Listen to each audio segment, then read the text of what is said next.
Hi students, இன்னைக்குள்ள கிளாஸ்ல P block elements 1ல இருந்து structure of carbon dioxide பத்தி பார்க்க போறோம். இதுக்கு முந்தின வீடியோல structure of carbon monoxide பார்த்திருந்தோம். சோ அது படிச்சீங்கன்னா உங்களுக்கு இந்த structure of carbon dioxide படிக்கிறதுக்கு கொஞ்சம் ஈஸியா இருக்கும். சோ இப்போ வாங்க ஸ்ட்ரக்சர் பார்க்கலாம்.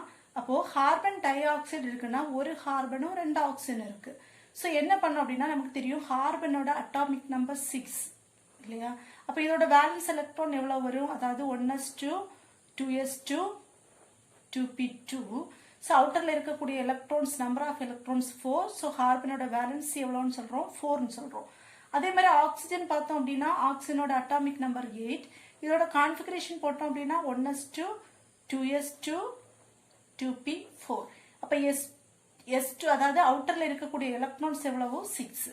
இப்போ டோட்டலா கார்பன் டை ஆக்சைடு அப்படின்னு பார்த்தோம்னா கார்பன் டை ஆக்சைடோட வேலன்சிங்கிறது கார்பனோட வேலன்சி 4 பிளஸ் ஆக்சிஜன் 2 இருக்கு. சோ 2 இன்டு ஒரு ஆக்சிஜன் எவ்வளவு? 6. So 2 into 6 12.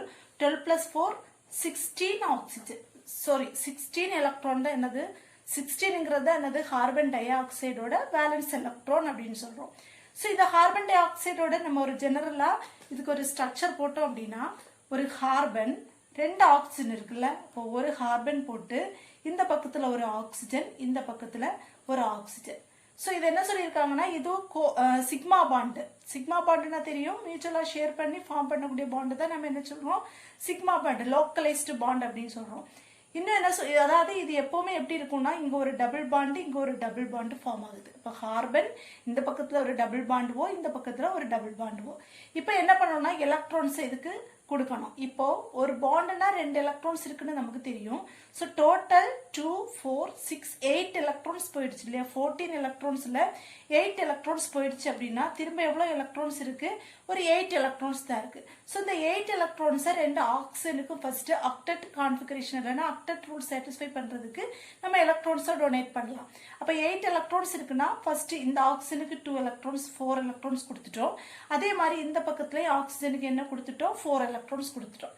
So total 16 electrons இருக்கான்னு செக் பண்ணுங்க. 2 4 6 8 10 12 14 16. சோ டோட்டல் எவ்வளவு எலக்ட்ரான்ஸ் ஆயிடுச்சு? 16 எலக்ட்ரான்ஸ் ஆயிடுச்சு. இப்போ பாத்தீங்கன்னா இதுல இருக்கக்கூடிய ஆக்சிஜன் ஆக்டெட் கான்ஃபிகரேஷனை சாட்டிஸ்ஃபை பண்ணும். அப்படிதானே? 2 4 6 8. அதே மாதிரி இந்த ஆக்சிஜனும் 2 4 6 8. சோ ஆக்டெட் கான்ஃபிகரேஷன் சாட்டிஸ்ஃபை பண்ணுது. சோ நெக்ஸ்ட் இதோட ஸ்ட்ரக்சர் பார்த்தோம் அப்படின்னா அதாவது இன்னும் 2 டிஃபரெண்ட் ஸ்ட்ரக்சரா இது போட்டுடலாம். என்னலான்னு பாத்தீங்கன்னா ஃபர்ஸ்ட் இந்த ஆக்சிஜன் இந்த 2 எலக்ட்ரான்ஸை இங்க ஷிஃப்ட் பண்ணும். அப்ப எப்பவுமே எலக்ட்ரான் ஷிஃப்ட் ஆயிடுச்சு அப்படின்னா ஒரு பாண்டா தான் அது ஃபார்ம் ஆகுது. அப்ப இங்க இருக்கக்கூடிய எலக்ட்ரான்ஸ் இங்க ஷிஃப்ட் ஆகும்போது இங்க ஒரு ட்ரிபிள் பாண்ட் ஃபார்ம் ஆயிடும். அப்ப இங்க ஒரு டபுள் பாண்ட் இங்க ஒரு ட்ரிபிள் பாண்ட். எப்பவுமே கார்பனை சுத்தி 4 பாண்ட் தான் இருக்கணும், 5 பாண்ட் இருக்கவே இருக்காது. ஏன்னா கார்பனோட வேலன்சி 4ன்னு சொல்றோம்.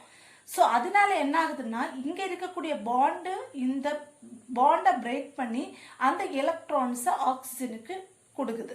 அப்ப எப்படி ஸ்ட்ரக்சர் வரும் பாருங்க. இந்த ஆக்சிஜன் இங்க இருக்கக்கூடிய இந்த 2 எலக்ட்ரான்ஸ் இங்க போயிடுச்சு. அப்போ ஒரு 2 எலக்ட்ரான்ஸ் மட்டும்தான் இருக்கும். சோ இங்க ஆல்ரெடி டபுள் பாண்ட் இருக்கு. இந்த எலக்ட்ரான்ஸ் கூட போகும்போது என்ன ஆகும்? ட்ரிபிள் பாண்ட் ஆயிடும். சோ நெக்ஸ்ட் கார்பன் இங்க டபுள் பாண்ட்ல ஒரு பாண்ட் தான் வரும். ஏன்னா ஒரு பாண்ட் பிரேக் ஆகி இந்த ஆக்சிஜனுக்கு அது எலக்ட்ரான்ஸா போயிடுச்சு. புரியுதா? இதானது ஒரு ஸ்ட்ரக்சர். சோ அதே மாதிரி இன்னும் இந்த பக்கம் பார்த்தோம்னா அதுக்கு அதாவது இந்த பக்கம் எப்படி நடந்ததோ அதுக்கு மாறுதலா இங்க நடக்கும்.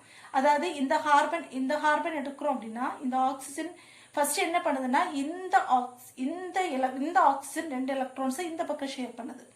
அதாவது இந்த ஆக்சிஜனுக்கு 4 எலக்ட்ரான்ஸ் இருக்குல்ல, இப்ப எவ்வளவு எலக்ட்ரான்ஸ் தான் இருக்கு? 2 எலக்ட்ரான்ஸ். ஏன்னா இந்த 2 எலக்ட்ரான்ஸ் இங்க ஷேர் பண்ணும்போது இந்த பக்கத்துல என்ன ஆயிடும்? ட்ரிபிள் பாண்ட் ஆயிடும். மாத்தி போடணும், அவ்வளவுதான்.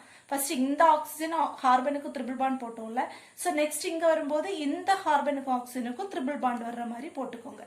அப்ப இங்க போட்டோம்னா இங்க என்ன ஆயிடும்? ஒரு 2 எலக்ட்ரான்ஸ் மட்டும்தான் வரும். சோ நெக்ஸ்ட் கார்பன் இந்த பக்கம் என்ன ஆயிடும்? இங்க ட்ரிபிள் பாண்ட் ஆயிடுச்சு. சோ கண்டிப்பா இங்க இருக்கக்கூடிய பாண்ட் பிரேக் ஆகி இங்க எலக்ட்ரான்ஸ் ஆயிடும். அப்போ ஒரு பாண்ட் வந்துருச்சு. திரும்ப ஆக்சிஜன் இங்க ஆல்ரெடி 4 எலக்ட்ரான்ஸ் இருக்கு. ஒரு பாண்ட் பிரேக் ஆகி வந்த எலக்ட்ரான்ஸ் இங்க போயிடுச்சு. இதான் என்னது? Structure of carbon dioxide. புரிஞ்சதில்ல? அதாவது இதோட வேலன்ஸ் எலக்ட்ரான் இது எல்லாமே உங்களுக்கு எக்ஸ்பிளைன் பண்றது உங்களுக்கு புரிஞ்சுக்கிறதுக்காக தான். Structure of carbon dioxide கேட்டாங்கன்னா நீங்க இந்த ஸ்ட்ரக்சர் மட்டும் போட்டா போதும். ஸோ இதுல நம்ம என்ன அடுத்து சார்ஜ் போடணும். சார்ஜ் போடுறது ஆல்ரெடி போன வீடியோல நான் சொல்லியிருந்தேன். அது ஒரு கால்குலேஷன் மாதிரி இருக்கு. அந்த கால்குலேஷன் படி இதுக்கு சார்ஜ் எப்படி வரும் அப்படிங்கறத பார்க்கலாம்.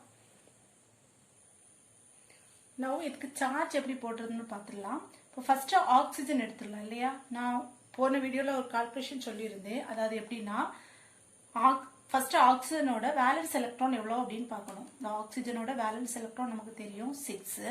அப்புறம் எவ்வளவு லான் பேர் ஆஃப் எலக்ட்ரான் இருக்குன்னு பார்க்கணும். லான் பேர் அப்படிங்கிறது என்னது? பாண்டிங்ல இன்வால்வ் ஆகாம தனியா டாட்டட் போட்டிருப்போம்ல, அதை நம்ம என்ன சொல்லுவோம்? லான் பேர் ஆஃப் எலக்ட்ரான் அப்படின்னு சொல்லுவோம். ஸோ இந்த ஆக்சிஜன் இருக்கக்கூடிய lone pair of electron 6. So 6 minus 6. Next என்ன பண்ணணும்னா எவ்வளவு பாண்ட் இருக்குன்னு பார்க்கணும். இந்த ஆக்சிஜனுக்கு எவ்வளவு பாண்ட் இருக்கு? 1. So 6 minus 6 0. 0 மைனஸ் 1ன்னா என்ன வரும்? -1. ஸோ இந்த ஆக்சிஜனோட சார்ஜ் என்னன்னு போட்டுக்கலாம், மைனஸ் சார்ஜ். நெக்ஸ்ட் இந்த கார்பன் கவுண்ட் பண்ணலாம். கார்பனோட வேலன்சி 4 மைனஸ் இதுக்கு லான் பேர் ஆஃப் எலக்ட்ரான் இல்ல, அப்போ 0 மைனஸ் எவ்வளவு பாண்ட் இருக்கு? 4 பாண்ட் இருக்கு. So 4 minus 4 is equal to 0. So இந்த கார்பனுக்கு சார்ஜ் கிடையாது. இந்த ஆக்சிஜன் பாருங்க, இந்த ஆக்சிஜனுக்கு எவ்வளவு இருக்கு? Valence electron 6 minus lone pair of electrons 2 இருக்கு. ஸோ 2 மைனஸ் இந்த ஆக்சிஜன் பக்கத்துல 3 பாண்ட் இருக்கு. So 3. So 6 minus 5 is equal to +1. So இந்த ஆக்சிஜனுக்கு என்ன சார்ஜ் ஆயிடுச்சு? பிளஸ் சார்ஜ் ஆயிடுச்சு. புரியுதா? ஸோ இது முடிச்சிட்டோம். இந்த ஒரு டேர்ம் முடிச்சிட்டோம். அடுத்து இதுக்கு பார்க்கலாம். இந்த ஆக்சிஜனுக்கு valence electron 6 minus lone pair of electron 4 minus 2 bond இருக்கு. So 2. So 6 minus 6 is equal to 0. அப்போ இந்த ஆக்சிஜனுக்கு நோ சார்ஜ். கார்பன் கவுண்ட் பண்ணுங்க.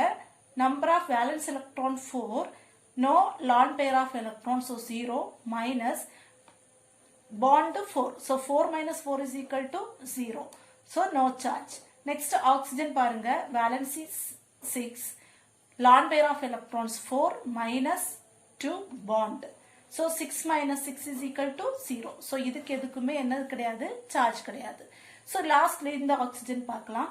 Oxygen is equal to valence electron 6 minus lone pair of electron 2 minus இதுக்கு இருக்கக்கூடிய bond 3. So என்ன ஆயிடும்? -2 minus 3னா -5. So 6 minus 5 is equal to +1. So இந்த ஆக்சிஜனுக்கு என்ன சார்ஜ் போட்டுக்கலாம்? Plus charge. நெக்ஸ்ட் இந்த carbon valence electron 4 minus there is no lone pair of electrons, so 0. Number of bond 4 இல்லையா? இந்த பக்கம் ஒரு 3 bond இருக்கு, இந்த பக்கம் ஒரு bond. So 4 minus 4 is equal to 0. So there is no charge for carbon. Next இந்த ஆக்சிஜன் கவுண்ட் பண்ணுங்க.